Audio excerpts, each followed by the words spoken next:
ನಮಸ್ಕಾರ ಸ್ನೇಹಿತರೆ, welcome back to my channel. ನಾನು ನಿಮ್ಮ ಶ್ವೇತಾ ಗುಬ್ಬಿಯಿಂದ. ಎಲ್ಲರೂ ಹೇಗಿದ್ದೀರಾ? ಎಲ್ಲರೂ ಚೆನ್ನಾಗಿದ್ದೀರಾ ಅಂತ ಭಾವಿಸ್ತಾ ಇವತ್ತಿನ ಬ್ಲಾಗ್ನ ಶುರು ಮಾಡ್ತಾ ಇದ್ದೀನಿ. ಆಲ್ಮೋಸ್ಟ್ ಇವಾಗ ಟೈಮ್ ಬಂದು 4:15 ಆಗ್ತಿದೆ. ಇತ್ತೀಚೆಗಂತೂ ನನಗೆ ಮಧ್ಯಾಹ್ನ ಮೇಲೆ ಬ್ಲಾಗ್ನ ಶುರು ಮಾಡ್ಕೋತಾ ಇದ್ದೀನಿ.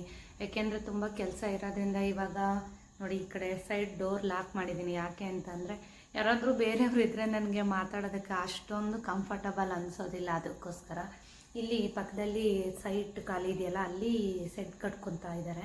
ಅಂದರೆ ಸಿಮೆಂಟು ಎಕ್ಸ್ಟ್ರಾ ಐಟಮ್ ಏನಿರುತ್ತೆ ಇದನ್ನೆಲ್ಲ ಮನೆ ಕಟ್ಟೋದಕ್ಕೆ ಅದಕ್ಕೆಲ್ಲ ಹಾಕ್ಕೊಳ್ಳೋದಕ್ಕೆ ಅಂತ ಹೇಳ್ಬಿಟ್ಟು ಪಕ್ಕದಲ್ಲಿ ಶೆಡ್ ಕಟ್ಕೋತಾ ಇದ್ದಾರೆ. ಇವತ್ತು ಕೂಡ ತಲೆಗೆ ಸ್ನಾನ. ಯಾಕೆಂದರೆ ಇವತ್ತು ಕೂಡ ಒಂದು ಮದುವೆ ಇದೆ ರಿಲೇಷನ್ದು. CS ಪುರದಲ್ಲೋ ಏನೋ ಹೇಳಿದ್ರು ನಮ್ಮ ಮನೆಯವರು. ಅಂದರೆ ನಮ್ಮ ಮನೆಯವರ ದೊಡ್ಡಪ್ಪನ ಮೊಮ್ಮಗಳದು ಅಂತಲೂ ಏನೋ ಹೇಳಿದ್ರು. ಅಂದರೆ ಮದುವೆ ಬಂದು ಬೆಂಚ್ಕೆರೆ ಅವ್ರದ್ದು. ಅಂದರೆ ಇವ್ರ ಅಕ್ಕ ಬಂದು ಬೆಂಚ್ಕೆರೆ ಅವ್ರ ಮನೆ. ಅಲ್ಲಿ ಅವ್ರದ್ದು ಮದುವೆ, ಮಗಳದು ಮದುವೆ. ಅದಕ್ಕೆ ಹೋಗಿ ಬರೋಣ ಅಂತಂದರು. Daily function. ಇತ್ತೀಚೆಗಂತೂ ಓಡಾಡಿ ಸಾಕಾಗ್ಬಿಟ್ಟಿದೆ. ಇವಾಗ ನೋಡಿ ಇವಾಗ ಸಿಕ್ಕು ಹೊಡ್ಕೋಬೇಕಿದು ಕೂದಲುದು. ತಲೆ ಬಾಚ್ಕೊಳ್ಳೋಕ್ಕೆ ಟೈಮ್ ಇರಲಿಲ್ಲ. ಇವಾಗ ಒಂಚೂರು ಮಾಮೂಲಿ ಯಾವ ಸ್ಯಾರಿ ವೇರ್ ಮಾಡೋದು ಅಂತ ಯೋಚನೆ ಮಾಡ್ತಾಯಿದ್ದೀನಿ. ಮನೆಯವ್ರಿಗೆ ಕೇಳ್ತಿದ್ದೆ. ಯಾವಾಗಲೂ ಅಷ್ಟೇ, ಎಲ್ಲೇ ಫಂಕ್ಷನ್ಗೆ ಕೊಟ್ರು ಸ್ಯಾರಿ ಸೆಲೆಕ್ಟ್ ಮಾಡೋದು ಅವರೇ, ಫಂಕ್ಷನ್ನಲ್ಲಿ ಸೆಲೆಕ್ಟ್ ಮಾಡೋದು ಅವರೇ. ಯಾವ್ದು ಹಾಕ್ಕೊಳ್ಳಿ ಫಂಕ್ಷನ್ಗೆ ಹೋಗ್ಬೇಕಾದ್ರೆ ಯಾವ ಸ್ಯಾರಿ ಹಾಕ್ಕೊಳ್ಳಿ ಸೆಲೆಕ್ಟ್ ಮಾಡೋದು ಅವರೇ. ಅಂಗಡಿಗೆ ಹೋದ್ರೂ ಸೆಲೆಕ್ಟ್ ಮಾಡೋದು ಅವರೇ. ಹಾಗಾಗಿ ಈಗ ವಾಶ್ರೂಮ್ಗೆ ಹೋಗಿದ್ದಾರೆ. ಬಂದ ಮೇಲೆ ವೆಯ್ಟ್ ಮಾಡ್ತಾಯಿದ್ದೀನಿ ಯಾವ ಸ್ಯಾರಿ ಹಾಕ್ಕೊಳ್ಳೋದು ಅಂತ ಕೇಳೋಣ ಅಂತ. ಸಿಲ್ಕ್ ಸ್ಯಾರಿಗಳೆಲ್ಲ ಹಾಕಿ ಬೇಜಾರಾಗ್ಬಿಟ್ಟಿದೆ. ಯಾರಪ್ಪ ವೇರ್ ಮಾಡ್ತಾರೆ? ಈ ಮಳೆ ಬೇರೆ ನೋಡಿ, ಮೋಡ ನೋಡಿ, ಬೆಳಕೆಲ್ಲ ಕಡಿಮೆ ಇದೆ ಮನೇಲಿ. ಹಾಗಾಗಿ ಯಾವುದಾದ್ರೂ ಡಿಸೈನರ್ ಸ್ಯಾರಿನ ವೇರ್ ಮಾಡೋಣ ಅಂತ ಯೋಚನೆ ಮಾಡ್ತಾಯಿದ್ದೀನಿ. ನೋಡೋಣ. ಇವಾಗ ಕೆಲಸಗಳೆಲ್ಲ ಬೇಗ ಮುಗಿಸಿ ಅವ್ರಿಗೊಂದು ಸ್ವಲ್ಪ ಟೀ ಮಾಡಿಕೊಡ್ಬೇಕು. ಮನೆ ಕಟ್ಟಕ್ಕೆ ಬಂದಿದ್ದಾರಲ್ಲ ಅವ್ರಿಗೆಲ್ಲ ಟೀ ಮಾಡಿಕೊಡ್ಬೇಕು. ಮಾಡಿ ಆಮೇಲೆ ನೆಕ್ಸ್ಟ್ ಕೆಲಸಗಳೆಲ್ಲ ಶುರು ಮಾಡೋಣ ಸ್ನೇಹಿತರೆ. ಈಗ ಆಲ್ರೆಡಿ ನಿನ್ನೆ ಒಂದು ವಿಡಿಯೋನ ಶೇರ್ ಮಾಡಿದೆ. ಒಬ್ಬರು ಹೇಳ್ತಾಯಿದ್ರು, ನಿಮ್ಮ ಹತ್ರ ಒಡವೆ ಜಾಸ್ತಿ ಇದೆ ಅಂತ, ನಿಮ್ಮ ಓವರ್ ಆ್ಯಕ್ಟಿಂಗ್ ಜಾಸ್ತಿ ನಿಮ್ಮದು ಅಂತ. ಹೌದಾ? ಒಂದು ಸ್ವಲ್ಪ ಹೇಳ್ಕೊಟ್ರೆ ಓವರ್ ಆ್ಯಕ್ಟಿಂಗ್ ಹೆಂಗೆ ಅಂತ ಕಲ್ತ್ಕೊತೀನಿ. ಯಾಕೆಂದರೆ ನಾನು ಇರೋದೇ ಹಿಂಗೆ. ನನ್ನ ಜೊತೆ ಫ್ರೆಂಡ್ಶಿಪ್ನ ಬೆಳೆಸಿದಾಗ, ನನ್ನ ಜೊತೆ ಪಳಗ್ದಾಗ, ಅಥವಾ ನನ್ನ ಜೊತೆ ಫ್ರೆಂಡ್ಶಿಪ್ ಮಾಡಿದಾಗ ಗೊತ್ತಾಗುತ್ತೆ ನಾನು ಓವರ್ ಆ್ಯಕ್ಟಿಂಗಾ ಇಲ್ವಾ, ನನ್ನ ಕ್ಯಾರೆಕ್ಟರ್ ಅಂಥದ್ದು, ಎಲ್ಲರ ಜೊತೆ ಹೊಂದ್ಕೋತೀನ ಹೇಗೆ ಅಂತ. ನನ್ನ ಜೊತೆ ಫ್ರೆಂಡ್ಶಿಪ್ ಮಾಡಿದವ್ರಿಗೆ ಮಾತ್ರ ಗೊತ್ತು ಶ್ವೇತಾ ಹೇಗೆ ಏನು ಅಂತ. ನಿಮ್ಗೆ ಸ್ವಲ್ಪ ನೋಡಿದಾಗ, ನನ್ನ ಫೇಸ್ ನೋಡಿದಾಗ ನಿಮ್ಗೆ ಅನ್ನಿಸ್ಬೋದೇನೋ, ಬಟ್ ಅದು ನನ್ನ ಪ್ರಾಬ್ಲಮ್ ಅಲ್ಲ. ಆದರೆ ನಾನು ಏನಾದರೂ ಹಾಕ್ಕೊಂಡಾಗ ನಾನು ನಿಮಗೆ ಕೇಳ್ತಿರ್ತೀರ ನೋಡಿ. ಆಲ್ರೆಡಿ ನಾನು ಅದನ್ನು ಒಂದು ನೆಕ್ಲೆಸ್ ವೇರ್ ಮಾಡಿದಾಗ ಸಿಸ್ಟರ್ ಈ ನೆಕ್ಲೆಸ್ ಡಿಸೈನ್ ತೋರಿಸಿ ಅಂತ ಹೇಳ್ತಿರ್ತೀರ. ಹಂಗಾಗಿ ಯಾವಾಗಾದರೂ ವೇರ್ ಮಾಡಿದಾಗ ತೋರಿಸ್ತಿರ್ತೀನಿ. ಅದಕ್ಕೆ ನಿಮಗೆ ಗೋಲ್ಡ್ ಜಾಸ್ತಿ ಇದೆ, ನಿಮ್ಮ ಹತ್ರ ಚಿನ್ನ ಜಾಸ್ತಿ ಇದೆ, ಅದಕ್ಕೆ ನಿಮಗೆ ಬಿಲ್ಡಪ್ ಜಾಸ್ತಿ. ಚಿನ್ನ ಇದ್ದಿದ್ದ ತಕ್ಷಣ ಯಾರೂ ಬಿಲ್ಡಪ್ನ ಜಾಸ್ತಿ ಕೊಡಲ್ಲ. ಯಾಕೆಂದರೆ ಸತ್ತಾಗ ಯಾರೂ ಹೇಳ್ಕೊಂಡು ಹೋಗಲ್ಲ, ಎಲ್ಲ ಇಲ್ಲೇ ಬಿಟ್ಟೆ ಹೋಗೋದು. ಹಂಗಿದ್ದಿದ್ರೆ ಅದ್ರ ಕಥೆನೇ ಬೇರೆ ಇತ್ತು ಬಿಡಿ. ಆ ಥರ ಎಲ್ಲ ಬಿಲ್ಡಪ್ ಕೊಡೋಂಗಿದ್ದಿದ್ರೆ ಅದ್ರ ಕಥೆನೇ ಬೇರೆ ಇರ್ತಿತ್ತು. ಏನೋ ಅವ್ರಿಗೆ ಒಂಥರ ತೋರಿಸ್ದಾಗ ಏನೋ ಅನಿಸುತ್ತೇನೋ ಬಿಡಿ, ಹೋಗ್ಲಿಕ್ಕೆ ಏನು ಪರವಾಗಿಲ್ಲ. ನಾನು ಎಲ್ಲದನ್ನು ಪಾಸಿಟಿವ್ ಆಗೇ ತೊಗೊತೀನಿ. ಮೇನ್ ಏನು ಗೊತ್ತಾ, ನಾನು ಯಾವ್ದು ಜಾಸ್ತಿ ನಾನು ನೆಗೆಟಿವ್ ಆಗಿ ಯೋಚನೆ ಮಾಡೋಕ್ಕೆ ಹೋಗಲ್ಲ. ಅವ್ರು ಹಿಂಗೆ ಅಂದ್ಕೊತಾರೆ, ಇವ್ರು ಹಿಂಗೆ ಅಂದ್ಕೊತಾರೆ, ಅವ್ರು ಹಿಂಗೆ ಅಂದರು, ಇವ್ರು ಹಿಂಗೆ ಅಂದರು ಅಂದ್ಕೊಂಡ್ರೆ ಅಂದ್ಕೊಳ್ಳಿ ಬಿಡಿ. ನನ್ನನ್ನು ಇಷ್ಟಪಡೋ ಅಂಥ ವ್ಯೂವರ್ಸ್ಗೋಸ್ಕರ ನನ್ನ ಕೈಲಿ ಏನು ಒಂದು ಕಂಟೆಂಟ್ ವೀಡಿಯೋನ ಕೊಡೋದಕ್ಕಾಗುತ್ತೆ ಅದನ್ನು ಕೊಡೋದಕ್ಕೆ ಟ್ರೈ ಮಾಡ್ತೀನಿ ಸ್ನೇಹಿತರೆ. ಬನ್ನಿ, ಇವಾಗ ಟೈಮ್ ಆಗ್ತಿದೆ. ಸುಜಿತ್ ಮಲಗಿದ್ದಾನೆ. ಸ್ವಲ್ಪ ನೋಡೋಣ ಯಾವ ಸ್ಯಾರಿ ಹಾಕ್ಕೊಳ್ಳೋದು ಏನು ಅಂತ ಹೇಳ್ಬಿಟ್ಟು. ಮತ್ತು ಸುಮಾರಷ್ಟು ಜನ ಸಿಲ್ಕ್ ಸ್ಯಾರಿನ ಹೇಗೆ ಸ್ಟೋರ್ ಮಾಡ್ತೀರಾ ಹಾಳಾಗ್ದಿರೋ ಥರ ಅಂತ ಎಲ್ಲ ಕೇಳಿದ್ದೀರಾ. ತೋರಿಸ್ತೀನಿ ನಿಮಗೆ ಯಾವಾಗಾದ್ರೂ ನೆಕ್ಸ್ಟ್ ವೀಡಿಯೋನಲ್ಲಿ ಸಿಲ್ಕ್ ಸ್ಯಾರಿಗಳನ್ನ ಹೇಗೆ ಅಂತ. ನಾನು ತುಂಬ ಏನು ಕೇರ್ ಮಾಡಿ ಅಂದರೆ ಸ್ಟೋರೇಜ್ನ ಮಾಡೋದಕ್ಕೆ ಹೋಗಿಲ್ಲ. ನಾನು ಕೂಡ ಎಲ್ಲರ ಥರ ಒಂದು ಕಾಟನ್ ಬಟ್ಟೆನ ಹಾಕಿ ಅದ್ರ ಮೇಲೆ ಜೋಡಿಸ್ಕೊತಾ ಹೋಗಿದ್ದೀನಿ ಅಷ್ಟೇ. ಯಾವಾಗಾದರೂ ತೋರಿಸ್ತೀನಿ. ಇದ್ರ ಬಗ್ಗೆ ಸುಮಾರು ಕಮೆಂಟ್ಸ್ ಇದೆ. ಮತ್ತು ಸಾರಿ ವೇರ್ ಮಾಡೋದನ್ನು ತೋರಿಸಿ, ಸಾರಿ ವೇರ್ ಮಾಡೋದನ್ನು ತೋರಿಸಿ ಅಂತ ಒಂದು ವಿಡಿಯೋನಲ್ಲಿ ತೋರಿಸಿದ್ದೀನಿ. ಬಟ್ ನನಗೆ ಅರ್ಥ ಆಗ್ತಿಲ್ಲ ಅದನ್ನು ಹೆಂಗೆ ತೋರಿಸ್ಬೇಕು ಅಂತ ಹೇಳ್ಬಿಟ್ಟು. ನನಗೇನು ಅಂದರೆ ಈ ಸಾರಿ ವೇರ್ ಮಾಡ್ಬೇಕಾದ್ರೆ ತೋರಿಸೋದು ಹೇಗೆ, ಬಟ್ ಹೇಗೆ ತೋರಿಸ್ಬೇಕು ಅಂತ ನನಗೆ ಗೊತ್ತಾಗ್ತಾಯಿಲ್ಲ ನಿಜವಾಗ್ಲೂ. ಈ ಉಡಬೇಕಾದ್ರೆ ಈ ಸೊಂಟ ಭಾಗ ಇದೆಲ್ಲ ನನಗೆ ಎಕ್ಸ್ಪೋಸ್ ಮಾಡಿ ತೋರ್ಸೋಕ್ಕೆ ಇಷ್ಟ ಆಗಲ್ಲ ನನಗೆ. ಹಂಗಾಗಿ ಹೆಂಗೆ ತೋರಿಸೋದು ಅಂತ ನನಗೆ ಗೊತ್ತಾಗ್ತಾಯಿಲ್ಲ. ನಿಮ್ಗೆ ಹೇಗೆ ತೋರಿಸ್ಬೇಕು ಅನ್ನೋದು ನನಗೆ ಗೊತ್ತಾಗ್ತಾಯಿಲ್ಲ. ಹಾಗಾಗಿ ನನಗೆ ಗೊತ್ತಾಗ್ತಿರಲಿಲ್ಲ. ಹಂಗಾಗಿ ನಾನು ನಿಮಗೆ ಸ್ಯಾರಿ ಡ್ರಾಪಿಂಗ್ನ ತೋರಿಸಿಲ್ಲ ಅಷ್ಟೇ. ಇನ್ನೇನಿಲ್ಲ, ನನಗೆ ಫ್ಲೀಟ್ಗಳನ್ನ ಮಾಡ್ಕೋಬೇಕಾದ್ರೆ, ಅದನ್ನು ನರಿಗೆಗಳನ್ನ ಮಾಡ್ಕೋಬೇಕಾದ್ರೆ ಸ್ವಲ್ಪ ಮನೆಯವ್ರು ಹೆಲ್ಪ್ ಮಾಡ್ತಾರೆ ಇಟ್ಕೊಳ್ಳೋದಕ್ಕೆ. ಬಟ್ ವೇರ್ ಮಾಡಿ ಮಾಡಿ ನನಗೆ ಅಭ್ಯಾಸ ಆಗಿರೋದ್ರಿಂದ ಅಷ್ಟೊಂದೇನು ಕಷ್ಟ ಅನಿಸೋದಿಲ್ಲ. ಪಟ್ಟಂಥ ಸ್ಯಾರಿನ ಒಂದು 10 ನಿಮಿಷಕ್ಕೆ ವೇರ್ ಮಾಡಿಬಿಡ್ತೀನಿ. ನೋಡೋಣ ಹೇಗೆ ತೋರಿಸೋದಕ್ಕೆ ಯೋಚನೆ ಮಾಡಿ ನಾನು ನಿಮಗೆ ತೋರಿಸ್ತೀನಿ ಸ್ನೇಹಿತರೆ. ಬನ್ನಿ, ಈಗ ಮನೆ ಕೆಲಸಗಳನ್ನ ಮುಗಿಸಿ ನಾನು ಓಡಬೇಕು. ಸ್ವಲ್ಪ ಬೇಗ ಹೋಗಿ ಬೇಗ ಬರೋಣ ಅಂದ್ಕೊಂಡಿದ್ದೀನಿ. ಡೈಲಿ ಓಡಾಡಿ ಸುಸ್ತಾಗ್ಬಿಟ್ಟಿದೆ. ಮತ್ತು ನೋಡೋಣ ಇವತ್ತಿನ ಬ್ಲಾಗಲ್ಲಿ ಏನಾದರೂ ಆದರೆ ಸ್ಯಾರಿಗಳನ್ನ ಯಾವ್ದು ತಂದಿದ್ದೀನಿ ಅಂತ ತೋರಿಸ್ತೀನಿ. ಇನ್ನೊಂದು ಸ್ಯಾರಿ ಬರಬೇಕು. ಯಾಕೆ ಅಂತ ಅಂದರೆ ಅಣ್ಣ ಕೊಡಿಸಿರೋದು ಅಲ್ಲೇ ಇದೆ, ಅಣ್ಣವ್ರ ಮನೇಲೇ ಇದೆ. ಅವ್ರಿನ್ನೂ ತಂದಿಲ್ಲ. ಅಣ್ಣ ಸಾಟರ್ಡೆ ಅಥವಾ ಸಂಡೇ ಬರ್ತಾರೆ. ಅವಾಗ ಬಂದರೆ ಏನಾದರೂ ನಿಮಗೆ ತೋರಿಸ್ತೀನಿ ಸ್ಯಾರಿ ಯಾವ್ದು ತೊಗೊಂಡಿದ್ದೀನಿ ಏನು ಅಂತ. ಇವಾಗ ಒಂದು ಸ್ವಲ್ಪ ಹಾಲೆಲ್ಲ ಬಿಸಿ ಮಾಡೋಕ್ಕಿಟ್ಟು ಮತ್ತು ಅವ್ರಿಗೆ ಟೀ ಮಾಡೋದಕ್ಕೆ ಇಡಬೇಕು. ಟೀ ಮಾಡಿಕೊಟ್ಟು ನಂತರ ನಾನು ಮದುವೆಗೆ ರೆಡಿ ಆಗೋಣ ಅಂತ. ಸ್ವಲ್ಪ ಇದು ಸಿಲ್ಕ್ ಸ್ಯಾರಿ ಎಲ್ಲ ವೇರ್ ಮಾಡೋದಾದರೆ ಸ್ವಲ್ಪ ಜಾಸ್ತಿ ಟೈಮ್ ಬೇಕು. ಯಾಕೆಂದರೆ ಆಮೇಲೆ ಉಟ್ಟಾಗೂ ಅಷ್ಟೇ ಸಿಲ್ಕ್ ಸ್ಯಾರಿಗಳನ್ನ ತುಂಬ ಕೇರ್ಫುಲ್ಲಾಗಿ ಕ್ಯಾರಿ ಮಾಡಬೇಕಾಗುತ್ತೆ. ಹಾಗಾಗಿ ಸ್ವಲ್ಪ ರೇಷ್ಮೆ ಸೀರೆ ಉಡೋದಕ್ಕೆ ಸ್ವಲ್ಪ ಬೇಜಾರು.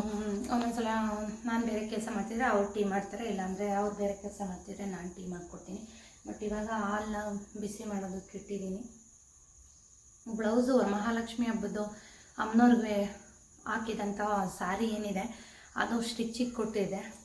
ಬಟ್ ಅದು ಸ್ವಲ್ಪ ಯಾಕೋ ಫ್ರಂಟು ಡೀಪ್ ತುಂಬಾ ಜಾಸ್ತಿ ಮಾಡಿದರು. ಇಷ್ಟು ವರ್ಷದಲ್ಲಿ ಒಂದು 10-12 ವರ್ಷದಲ್ಲಿ ಫಸ್ಟ್ ಟೈಮ್ ನನ್ನ ಬ್ಲೌಸ್ನ ಸ್ವಲ್ಪ ಡೀಪ್ ಜಾಸ್ತಿ ಮಾಡಿರೋದು, ಒಂಥರ ಕಂಫರ್ಟಬಲ್ ಆಗ್ತಾಯಿಲ್ಲ ಅಂತ ಫಸ್ಟ್ ಟೈಮ್ ಇಷ್ಟು ವರ್ಷದಲ್ಲಿ ನಂದು ಸ್ವಲ್ಪ ಬ್ಲೌಸ್ ಮಿಸ್ಟೇಕ್ ಆಗಿರೋದು ಅವ್ರ ಹತ್ರ. ಅದಕ್ಕೆ ಮೇಡಮ್ ನೀವೇ ಬನ್ನಿ ತೊಗೊಂಬಂದು ಕೊಡಿ, ಆರ್ಡ್ರ್ ಮಾಡ್ತೀನಿ ಅಂತಂದರು. ಸರಿ ಅಂತ ಕೊಟ್ಟು ಬಂದಿದ್ದೀನಿ. ಏನು ಮಾಡ್ತಾರೋ ಗೊತ್ತಿಲ್ಲ, ಬಟ್ ಬ್ಲೌಸು ಹಾಳಾಗದಿದ್ರೆ ಸಾಕು. ವರ್ಕು ಫಿಟ್ಟಿಂಗು ಎಲ್ಲ ತುಂಬ ಚೆನ್ನಾಗಿ ಮಾಡಿದ್ದಾರೆ. ಲೆಂತು ಎಲ್ಲ ನಾನು ಸುಮಾರು 10-12 ವರ್ಷದಿಂದ ಅವ್ರ ಹತ್ರನೇ ವರ್ಕ್ ಮಾಡಿ ಸ್ಟಿಚ್ ಮಾಡಿಸೋದು. ನೋಡೋಣ ಏನು ಆರ್ಡ್ರ್ ಮಾಡಿಕೊಡ್ತಾರೆ ಅಂತ. ಟೆನ್ಷನ್ ತೊಗೊಬಿಡಿ, ಮಾಡಿಕೊಡ್ತೀನಿ ಅಂತಂದರು. ಅದಕ್ಕೆ ಹಾಯ್, ನಮಸ್ಕಾರ ಸ್ನೇಹಿತರೆ. ಇವತ್ತು ಮಧ್ಯಾಹ್ನದಿಂದ ಮತ್ತೆ ವಿಡಿಯೋ ಏನು ಕಂಟಿನ್ಯೂ ಮಾಡೋಕ್ಕಾಗಲಿಲ್ಲ. ಇವಾಗ ಒಂದು ರಿಸೆಪ್ಷನ್ಗೆ ಹೋಗ್ತಾ ಇದ್ದೀವಿ. ಹೇಳಿದ್ನಲ್ಲ, ನಮ್ಮ ಮನೆಯವರ ರಿಲೇಷನ್ ಒಂದು ಮದುವೆ ಇದೆ, ಅಲ್ಲಿಗೆ ಹೋಗ್ತಾ ಇದ್ದೀವಿ. ಏನಿಲ್ಲ, ಸಿಂಪಲ್ಲಾಗಿ ಡೈಲಿ ಹೇಳಿದ್ನಲ್ಲ, ಡೈಲಿ ಸಿಲ್ಕ್ ಸ್ಯಾರಿ ಹಾಕಿ ಬೇಜಾರಾಗಿದೆ. ಅದಕ್ಕೆ ಇವತ್ತು ಫಾರ್ ಎ ಚೇಂಜ್ ಇರಲಿ ಅಂತ ಹೇಳಿಬಿಟ್ಟು ಈ ಥರ ಡಿಸೈನರ್ ಸ್ಯಾರಿನ ಹಾಕಿದ್ದೀನಿ. ಇದು ಯಾವತ್ತೂ ವೇರ್ ಮಾಡಿಲ್ಲ, ತೊಗೊಂಡಿದ್ದು ಹಂಗೆ ಇಟ್ಬಿಟ್ಟಿದ್ದೆ. ಬ್ಲೌಸ್ ಅಂತೂ ಆವಾಗಲೇ ಸ್ಟಿಚ್ ಆಗಿತ್ತು. ಹೇಗೆ ಕಾಣಿಸ್ತಿದೆ ಅಂತ ಹೇಳಿ. ಬ್ಯಾಂಗಲ್ಸ್ ಒಂದು ಹಾಕಬೇಕು, ಬ್ಯಾಂಗಲ್ ಒಂದು ಹಾಕಿಲ್ಲ. ಇವಾಗ ಹಾಕ್ಕೊಂಡು ರೆಡಿಯಾಗಿ ಹೊರಡೋದಷ್ಟೇ. ಇದನ್ನು ನಾನು ಈ ಸ್ಯಾರಿ ಬಂದು ಯುಗಾದಿ ಹಬ್ಬದಲ್ಲಿ ತೊಗೊಂಡಿದ್ದು. ಬ್ಲೌಸ್ ಸ್ಟಿಚ್ ಮಾಡಿಸಿದ್ರು ಕೂಡ ನಾನು ವೇರೇ ಮಾಡಿರಲಿಲ್ಲ. ಯಾಕೆಂದರೆ ಆ ಸಿಚುವೇಶನ್ನೇ ನನಗೆ ಸೆಟ್ ಆಗಿರಲಿಲ್ಲ, ಈ ಸ್ಯಾರಿ ಯಾವಾಗ ಉಡೋದು ಅಂತ. ಹಾಗಾಗಿ ಹಾಗೆ ಇಟ್ಬಿಟ್ಟಿದೆ. ತುಂಬ ಜನ ಇಷ್ಟಪಟ್ಟಿದ್ದೀರ ಈ ಸ್ಯಾರಿನ. ಅಂದರೆ ನನ್ನ ವ್ಯಾಟ್ಸಪ್ ಗ್ರೂಪ್ನಲ್ಲಿ ಶೇರ್ ಮಾಡಿದಾಗ ತುಂಬಾ ಇಷ್ಟಪಟ್ಟಿದ್ದೀರ, ಮತ್ತು ರೀಲ್ಸ್ಗಳಲ್ಲಿ ಹಾಕಿದಾಗ ತುಂಬ ಇಷ್ಟಪಟ್ಟಿದ್ದೀರ. ಬಟ್ ನನಗೂ ತುಂಬ ಇಷ್ಟ ಆಯಿತು. ಹೇಗೆ ಕಾಣಿಸುತ್ತೋ ಅಂತ ಅಂದ್ಕೊಂಡಿದ್ದೆ. ಬಟ್ ನಾನಿದು ಎಲ್ಬೋ ಲೆಂತ್ವರೆಗೂ ಬ್ಲೌಸ್ನ ಸ್ಟಿಚ್ ಮಾಡೋದಕ್ಕೆ ಹೇಳಿದ್ದೆ. ಬಟ್ ಅವರು ಬಟ್ಟೆ ಸಾಲಿಲ್ಲ, ಇಷ್ಟೇ ಬರೋದು ಡಿಸೈನು ಅಂತ ಅಂದರು. ಸರಿ ಅಂತ ಹೇಳ್ಬಿಟ್ಟು ಶಾರ್ಟ್ ಸ್ಲೀವ್ಸ್ನೇ ನಾನು ಇಡಿಸಿದ್ದೆ. ಬಟ್ ಚೆನ್ನಾಗಿ ಕಾಣಿಸ್ತಾ ಇದೆ, ಡೇನಲ್ಲಿ ಇನ್ನೂ ಚೆನ್ನಾಗಿ ಕಾಣಿಸ್ತಾ ಇದೆ. ಈ ಸಾರಿ ನಾನು NSನಲ್ಲಿ ಪರ್ಚೇಸ್ ಮಾಡಿದ್ದು. ಇದ್ರ ರೇಟ್ ಬಂದು ಐ ಥಿಂಕ್ ಯುಗಾದಿಲಿ ತೊಗೊಂಡಿದ್ದಲ್ವ, 3900 ರೂಪಾಯಿ ಇರಬಹುದು ಅಂತ ಅನಿಸುತ್ತೆ. ಬಹಳ ಚೆನ್ನಾಗಿದೆ ಕ್ವಾಲಿಟಿ, ಮತ್ತು ಸ್ಯಾರಿ ಎಲ್ಲನೂ ಭಾಳ ಚೆನ್ನಾಗಿ ಕಾಣಿಸ್ತಿತ್ತು. ಬಹಳ ಜನ ಇಷ್ಟಪಟ್ಟಿದ್ದೀರಾ. ಈ ಸ್ಯಾರಿ ಬಗ್ಗೆ ಕೇಳ್ತೀರಾ ಡೀಟೇಲ್ಸು ಅಂತ ನಾನು ಮುಂಚೆನೇ ಹೇಳಿದ್ದೀನಿ. ಸುಜಿತ್ ನೋಡಿ ಯಾವ ರೀತಿಯಾಗಿ ರೆಡಿ ಆಗ್ತಿದ್ದಾನೆ ಅಂತ. ಎಲ್ಲಾದರೂ ಮದುವೆ ಫಂಕ್ಷನ್ಗೆ ಹೊಟ್ಬಿಟ್ವಿ ಅಂದರೆ ಸುಜಿತ್ ನನ್ನ ಹಿಂದಿಂದನೇ ಸುತ್ತಾ ಇರ್ತಾನೆ. ಫಸ್ಟ್ ನನ್ನ ರೆಡಿ ಮಾಡು ಫಸ್ಟೇ ಅವ್ನು ರೆಡಿ ಮಾಡಿಬಿಟ್ರೆ ಬಟ್ಟೆ ಎಲ್ಲ ಗಲೀಜು ಮಾಡ್ಕೊಂಡ್ಬಿಡ್ತಾನೆ. ಇವತ್ತು ಮಮ್ಮಿ ಮ್ಯಾಚಿಂಗಾಗಿ ಬ್ಲ್ಯಾಕ್ ಕಲರ್ ಡ್ರೆಸ್ನ ಹಾಕಿದ್ದೀನಿ. ಅವನಿಗೂ ಕೂಡ ತುಂಬ ಕ್ಯೂಟಾಗಿ ಕಾಣಿಸ್ತಿದ್ದಾನೆ. ಮದುವೆಗೆ ಹೋದ ನಂತರ ಏನೆಲ್ಲ ಚೇಷ್ಟೆ ಮಾಡ್ತಾನೆ ಅಂತ ತೋರಿಸ್ತೀನಿ ನೋಡಿ ನಿಮಗೆ.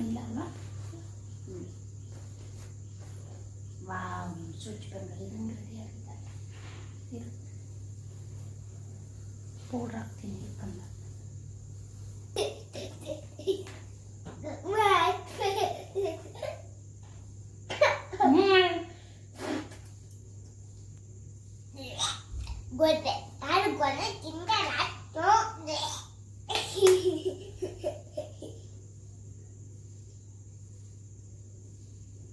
ನೋಡು ಮಮ್ಮಿ ಹೇಳಿದ ಡ್ರೆಸ್ ಹಾಕಬೇಕು, ಅದಕ್ಕೆ ಚಂದ ಕಾಣ್ತ ಆಯ್ತಾ.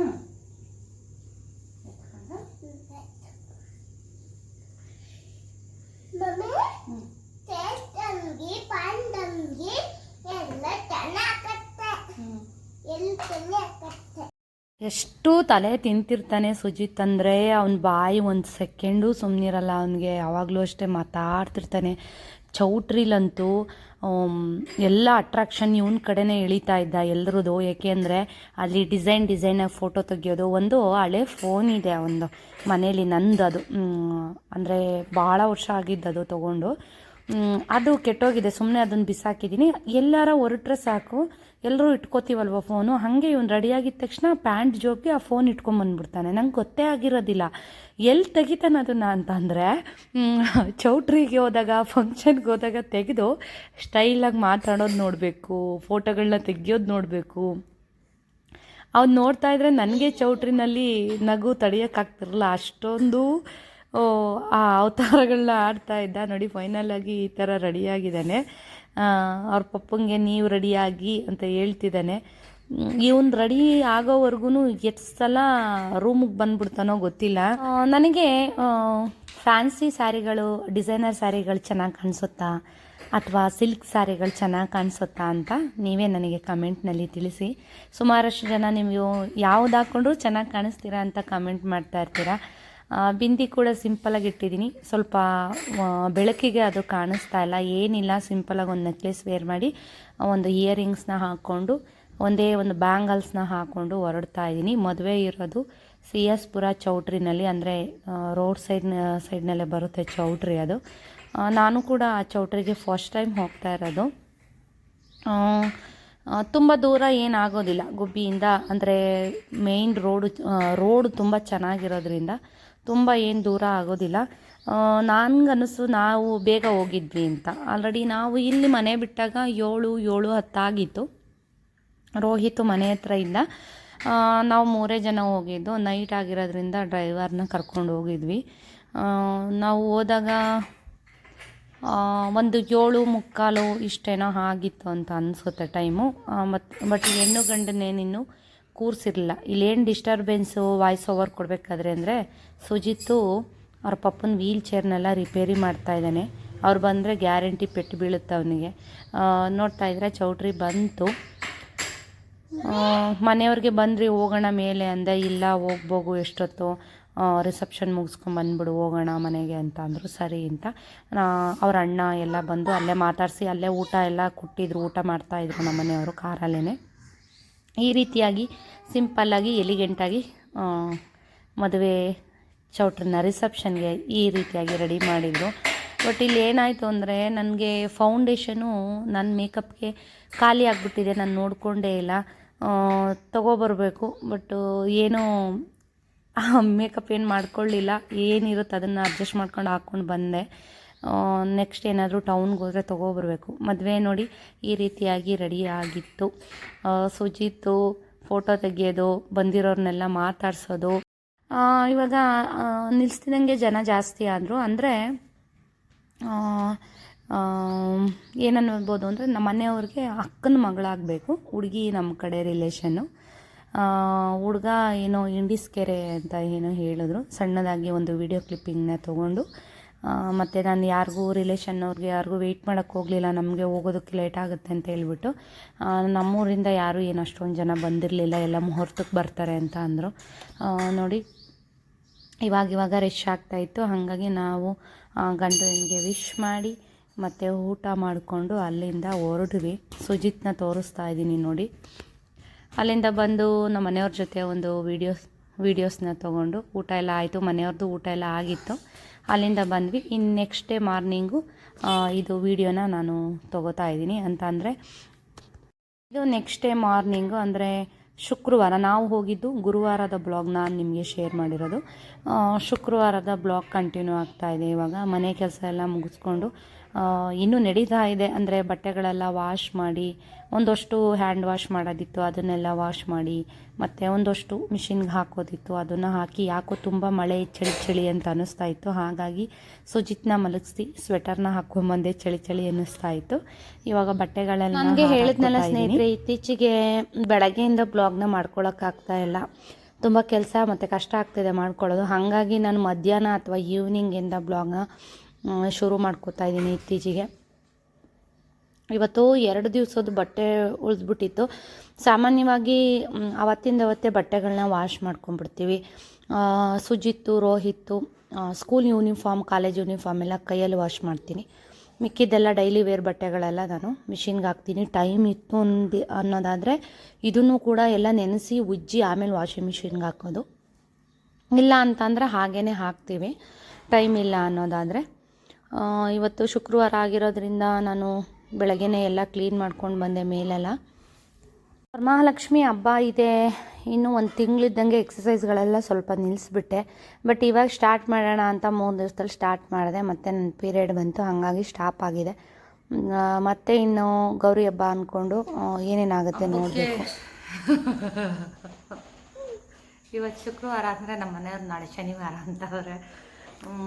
ಹಬ್ಬಕ್ಕೆ ಒಂದು ಸ್ವಲ್ಪ ಕಿಟಕಿಗಳೆಲ್ಲ ಕ್ಲೀನ್ ಮಾಡ್ಕೊಬೇಕು. ಮತ್ತು ಅಂದರೆ ಗಣೇಶನ ಹಬ್ಬಕ್ಕೆ ಅದು ಬಿಟ್ಟರೆ ಬೇರೆ ಇನ್ನೇನು ಕ್ಲೀನ್ ಮಾಡೋದಕ್ಕೆ ಹೋಗಲ್ಲ.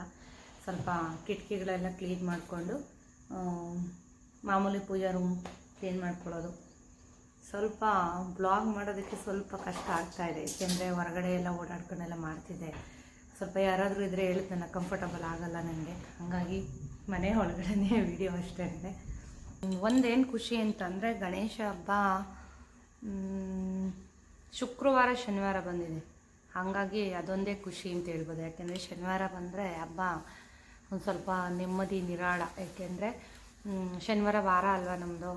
ಶುಕ್ರವಾರ ಏನಾದರೂ ಹಬ್ಬ ಬಂತು ಅಂತ ಅಂದರೆ ಮತ್ತೆ ಶನಿವಾರ ಎಲ್ಲ ಕ್ಲೀನ್ ಮಾಡಬೇಕು, ಮತ್ತೆ ವಾರ ಮಾಡಬೇಕು, ಸಾಕಾಗೋಗ್ಬಿಡುತ್ತೆ. ಅದಕ್ಕೋಸ್ಕರ ಶನಿವಾರ ಬಂದುಬಿಟ್ರೆ ಒಂಥರ ಟೆನ್ಷನ್ ಫ್ರೀ, ಆರಾಮಾಗಿ ಹಬ್ಬ ಮಾಡ್ಬೋದು ಅಂತ. ನೋಡೋಣ ಗಣೇಶ ಹಬ್ಬ ಯಾವ ರೀತಿಯಾಗಿ ಮಾಡೋದು ಅಂತ. ಹೋದ ವರ್ಷ ಹೇಗೆ ಮಾಡಿದ್ದೀನಿ ಅಂತ ನೋಡಬೇಕು ಅನ್ನೋ ಇಂಟ್ರೆಸ್ಟ್ ಇದ್ದರೆ ಬ್ಲಾಗ್ನಲ್ಲಿದೆ, ಚೆಕ್ ಮಾಡಿ. ನನ್ನ ಹೋದ ವರ್ಷದ ಗಣೇಶ ಹಬ್ಬದ ಬ್ಲಾಗ್ ಇದೆ, ಚೆಕ್ ಮಾಡಿ ನೋಡಿ ಹೇಗೆ ಮಾಡಿದ್ದೀನಿ ಅಂತ ತೋರಿಸ್ತೀನಿ. ಈ ವರ್ಷ ಹೇಗೆ ಮಾಡೋದು ಅಂತ ಯೋಚನೆ ಮಾಡ್ತಾಯಿದ್ದೀನಿ. ಬಟ್ ಗಣೇಶ ಹಬ್ಬ ಎಲ್ಲ ತುಂಬ ಏನು ಗ್ರ್ಯಾಂಡಾಗಿ ಮಾಡೋದಕ್ಕೆ ಹೋಗೋದಿಲ್ಲ. ಅದ್ರ ಪ್ರಿಪ್ರೇಷನ್ ಎಲ್ಲ ರೋಹಿದ್ದು, ಅವನ್ನೇ ಗಣೇಶ ಇಡೋದಕ್ಕೆ ಅಭ್ಯಾಸ ಮಾಡಿರೋದು. ಹಂಗಾಗಿ ನೈವೇದ್ಯಕ್ಕೆ ಸ್ವಲ್ಪ ಕರ್ಜಿಕಾಯಿ, ಚಕ್ಲಿ ಇದೆಲ್ಲ ಮಾಡಿಕೊಡ್ತೀನಿ. ಅದು ಬಿಟ್ಟರೆ ಸಿಹಿ, ಕಡುಬು, ಖಾರದ ಕಡುಬು ಇದೆಲ್ಲ ಮಾಡ್ತೀವಿ, ಮಾಮೂಲಿ ಅದು. ಅದು ಬಿಟ್ಟರೆ ನೋಡೋಣ, ಕರ್ಜಿಕಾಯಿ ಮತ್ತು ಮಂಗಳವಾರನೋ ಬುಧವಾರನೋ ಕರ್ಜಿಕಾಯಿ ಚಕ್ಲಿ ಮಾಡೋಣ ಅಂತಿದ್ದೀನಿ. ಏಕೆಂದರೆ ವರಮಹಾಲಕ್ಷ್ಮಿ ಹಬ್ಬದಲ್ಲಿ ಅಷ್ಟೊಂದು ಚಕ್ಲಿ ಏನು ಮಾಡಲಿಲ್ಲ, ನಾನು ಸ್ವಲ್ಪ ಮಾಡಿದ್ದೆ. ಗಣೇಶ ಹಬ್ಬಕ್ಕೆ ಮಾಡೋಣ ಅಂತ ಹೇಳ್ಬಿಟ್ಟು ಸುಜಿತು ಅಂತ ಕೇಳ್ತಿದ್ದಾನೆ. ಮತ್ತು ಇವಾಗ ಪಾನಿಪುರಿ ಬೇಕಂತೆ, ಗೋಲ್ಗಪ್ಪ, ಅದನ್ನು ಕೂಡ ಮಾಡಬೇಕು. ಬನ್ನಿ ಹೇಗೆ ಮಾಡೋದು ಏನು ಆಲ್ರೆಡಿ ನಾನು ತೋರಿಸಿರ್ತೀನಿ. ಆಮೇಲೆ ಯಾವಾಗಲೂ ನಾನು ಮಾಡ್ತಲೇ ಇರ್ತೀವಿ, ತಿಂಗ್ಳಿಗೆ 1 ಬಾರಿ 2 ಬಾರಿ ಮಾಡ್ತಾ ಇರ್ತೀವಲ್ವ. ಬೇಕಂತೆ ಅಂದರೆ ಪಾನಿಪುರಿ ಅದನ್ನು ಮಾಡಬೇಕು. ತಂದಿಟ್ಟಿದ್ದಾರೆ ಎಲ್ಲನೂ, ಆಮೇಲಿಂದ ಮಾಡಿಕೊಡೋಣ. ರೋಹಿತ್ತು ಬರಲಿ ಅಷ್ಟರಲ್ಲಿ ಪ್ರಿಪೇರ್ ಮಾಡ್ಕೋಬೇಕು ಏನೇನು ಮಾಡೋದು ಅಂತ ಹೇಳ್ಬಿಟ್ಟು. ಗೋಲ್ಗಪ್ಪ ಅಂದರೆ ಯಾರಿಗೂ ಇಷ್ಟ ಆಗಲ್ಲ, ಎಲ್ರಿಗೂ ಇಷ್ಟ ಆಗುತ್ತೆ. ಇನ್ನೇನಿಲ್ಲ, ಮಳೆ ಬಂದೋಯ್ತು, ಆಲ್ರೆಡಿ ಕೆಲಸ ನಡೀತಾ ಇದೆ. ಅವ್ರಿಗೆ ಟೀ ಮಾಡಿ ಮಾಡ್ತಾಯಿದ್ದಾರೆ ನಮ್ಮ ಮನೆಯವರು, ಟೀ ಮಾಡಿ ಕೊಡೋದಷ್ಟೇ ಕೆಲಸ. ಮನೆ ಹೊರಗಡೆ ಎಲ್ಲ ತುಂಬ ಸಿಮೆಂಟಲ್ಲಿ ಓಡಾಡಿ ಎಲ್ಲ ನಾವುಗಳೇ ಓಡಾಡಿ ಎಲ್ಲ ಒಂಥರ ಗಲೀಜಾಗಿ ಎಲ್ಲ ಎಷ್ಟು ಒರೆಸಿದ್ರು ಬೂದ್ಗಾಗಿದೆ. ದಿನ 2 ಸಲ, ಇವಾಗ ಸಂಜೆ ಒಂದು ಸಲ ಒರೆಸ್ತೀನಿ, ಬೆಳಗ್ಗೆ ಎದ್ದಿದ ತಕ್ಷಣ ಒಂದು ಸಲ ಒರೆಸ್ತೀನಿ. ಇದೇ ಎಕ್ಸ್ಟ್ರಾ ಎರಡು ಕೆಲಸ. ಇದು ಸೆಂಟ್ರಿಂಗ್ ಎಲ್ಲ ಕಟ್ಟಿ ಅದಕ್ಕೆ ಕಾಂಕ್ರೀಟ್ ಎಲ್ಲ ಹಾಕ್ತಾ ಇದ್ದಾರೆ. ಇವತ್ತು ಎಲ್ಲ ತುಂಬಿದ್ದಾರೆ. ಅಂದರೆ ಪಿಲ್ಲರ್ ಕವರ್ ಮಾಡ್ಕೋಬೇಕಲ್ವ ಕಬ್ಬಣ, ಅದನ್ನು ಮಾಡ್ಕೋತಾ ಇದ್ದಾರೆ. ಪಕ್ಕದಲ್ಲಿ ಶೆಡ್ ಕೂಡ ಕಟ್ಟಿದ್ದಾರೆ. ತೋರಿಸ್ತೀನಿ, ಇವತ್ತಿಗೆ ಕಂಪ್ಲೀಟ್ ಆಗಿದೆ ಶೆಡ್ಡು. ನಿಮಗೆ ತೋರಿಸ್ತೀನಿ ಹೆಂಗೆ ಬಂದಿದೆ ಅದು ಅಂತ. ಸುಜಿತ್ ಅಂತೂ ಅದರೊಳಗಡೆ ತುಂಬ ಚೆನ್ನಾಗಿ ಆಟ ಆಡ್ತಾನೆ. ಊಟ ಮಾಡೋದಕ್ಕೆಲ್ಲ ಅಲ್ಲೇ ಹೋಗೋದವನು. ಇವಾಗ ಆದ ನಂತರ ನಾನು ರೋಹಿತ್ ಇನ್ನೇನು ಕಾಲೇಜಿಂದ ಬರ್ತಾನೆ, ಪಾನಿಪುರಿ ಬೇಕು ಅಂತ ಸುಜಿತ್ತು ಕೇಳ್ತಾ ಇದ್ದ. ಹಾಗಾಗಿ ರೋಹಿತ್ ಬರೋವರೆಗೂ ಏನೂ ಮಾಡೋದಿಲ್ಲ. ಇಲ್ಲಿ ನೋಡ್ತಾ ಇದ್ದೀರಲ್ಲ, ಶೆಡ್ಡು ಇಷ್ಟು ಕಟ್ಟಿದ್ದಾರೆ. ಮನೆಯಲ್ಲಿ ಇಲ್ಲೆಲ್ಲ ರಂಗೋಲಿ ಬಿಡೋದಕ್ಕೂ ಆಗೋದಿಲ್ಲ, ಅಷ್ಟೊಂದು ಸಿಮೆಂಟು ಧೂಳು ಮತ್ತು ಓಡಾಡಿ ಎಲ್ಲ ಅದು ಕೂಡ ಎಲ್ಲ ಒಂಥರ ಹಾಳಾಗಿದೆ. ಇನ್ನು ತೋರಿಸ್ತೀನಿ ನಿಮಗೆ. ಆಲ್ರೆಡಿ ಮನೆಯವರು ಅಂದರೆ ಪೂರಿ ಎಲ್ಲ ಮನೇಲಿ ನಾನು ಮಾಡ್ಕೊಳಕ್ಕೆ ಹೋಗಲ್ಲ. ಯಾಕೆ ಅಂತ ಅಂದರೆ ತುಂಬ ಟೈಮ್ ಹಿಡಿಯುತ್ತೆ. ಅದಕ್ಕೋಸ್ಕರ ಪೂರಿ ಮತ್ತು ಸೇವ್ 2 ತೊಗೊಬರ್ತಾರೆ. ಇನ್ನು ಮಿಕ್ಕಿದ್ದೆಲ್ಲ ಏನು ನೋಡಿ, ಒಳಗಡೆ ಸ್ಟಫಿಂಗ್ ಏನಿರುತ್ತೆ ಇದು ಪೊಟೊಟೊದು, ಅದು ಗೋಲ್ಗಪ್ಪಗೆ ಹಾಕೋದು. ರೋಹಿತ್ಗೆ ನೋಡಿ ಕಾಫಿನೂ ಮಾಡಿ ರೆಡಿ ಮಾಡಿ ಇಟ್ಟಿದ್ದೀನಿ. ಮಸಾಲೆ ಪಾನಿ ಇದು ರೆಡಿ ಮಾಡಿದ್ದೀನಿ. ಇದು ಪೂರಿ ಮತ್ತು ಸೇವು ತಂದಿದ್ದಾರೆ. ಇನ್ನು ಹಾಲು ಕಾಯಿಸಿಟ್ಟಿದ್ದೀನಿ, ಸುಜಿತ್ ಕೊಡಬೇಕು. ಸುಜಿತ್ ವೆಯ್ಟ್ ಮಾಡ್ತಾ ಇದ್ದಾನೆ ರೋಹಿತ್ ಬರಲಿ ಅಂತ. ಅವ್ನು ಬಂದ ನಂತರ ನಾನು ಎಲ್ರಿಗೂ ಪ್ರಿಪೇರ್ ಮಾಡಿ ಕೊಡಬೇಕು. ಸ್ನೇಹಿತರೆ, ಇವತ್ತಿನ ವಿಡಿಯೋ ಇಲ್ಲಿಗೆ ಎಂಡ್ ಆಗ್ತಾಯಿದೆ. ವಿಡಿಯೋ ಇಷ್ಟ ಆದರೆ ವಿಡಿಯೋಗೊಂದು ಲೈಕ್ ಮಾಡಿ. ಮತ್ತು ಮುಂದಿನ ವಿಡಿಯೋಗಳಲ್ಲಿ ಸಿಗ್ತೀನಿ ಸ್ನೇಹಿತರೆ. ಅಲ್ಲಿವರೆಗೂ ನಮಸ್ಕಾರ. ಎಲ್ಲ ರೆಡಿ ಮಾಡಿ ಕೊಡಬೇಕು. ನೆನ್ನೆನೇ ತೊಗೊಂಬಂದಿದ್ರು, ಮಾಡೋದಕ್ಕೆ ಟೈಮ್ ಆಗಲಿಲ್ಲ. ಮದುವೆ ಫಂಕ್ಷನ್ಗಳು ಅಲ್ಲಿ ಅಂತ ಹೋಗ್ತಾ ಇದ್ವಲ್ಲ, ಮಾಡೋದಕ್ಕೆ ಟೈಮ್ ಆಗಿರಲಿಲ್ಲ. ಹಾಗಾಗಿ ಇವಾಗ ರೆಡಿ ಮಾಡಿ ಇಟ್ಟಿದ್ದೀನಿ. ಅವ್ರಿಗೆಲ್ಲ ಟೀ ಮಾಡಿಕೊಟ್ಟಿದ್ದಾಯಿತು. ಆಳುಗಳಿಗೆಲ್ಲ ಅವರು ಕುಡಿದ್ಬಿಟ್ಟು ಕೆಲಸ ಮಾಡ್ಕೊತಿದ್ದಾರೆ.